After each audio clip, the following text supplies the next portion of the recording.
The patient had a nice even gait with easy movement and good posture. Handshake was firm, eye contact was established. I introduced myself to the patient, explaining the exam and checking his armband for identification. The patient can hear and understand me when I speak English. He has no issues with vision and sits, stands, and rises with ease.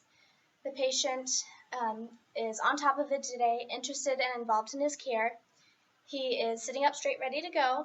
He is alert and oriented to time, person, and place. He appears to be of healthy weight and shows no signs of shortness of breath. I have all my proper equipment. I will first ask the patient his name, date of birth, occupation, gender, and about his marital status. I would then ask him his chief complaint and assess him using old carts. I'd ask him about his present health conditions, prescribed medications and allergies, surgeries, hospitalizations, accidents, immunizations, last exam, childhood illnesses, and obstetric history. I'd ask about family history, personal status, family and social relationships, and about his diet.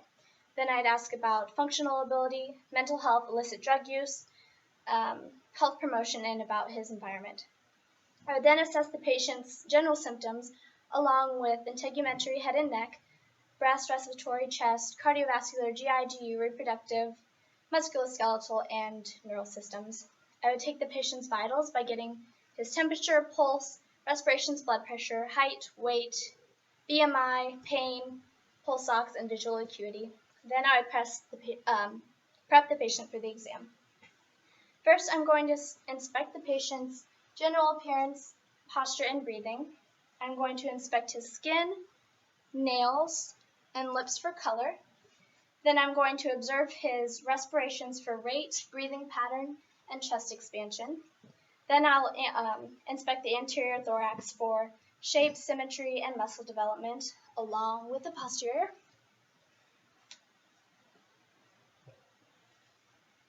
And then I would check his costal angle as well.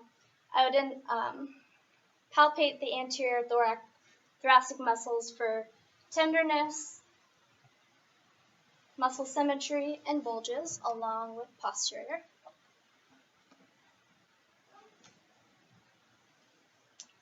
I would palpate the anterior chest wall for thoracic expansion,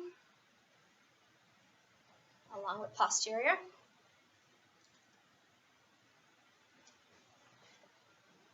I would palpate the trachea. And then lastly, I would auscultate anterior thoracic wall for expansion, or breath sounds, I mean.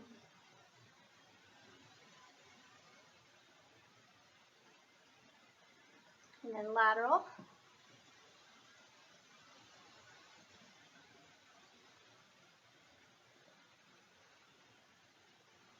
And then lastly, posterior.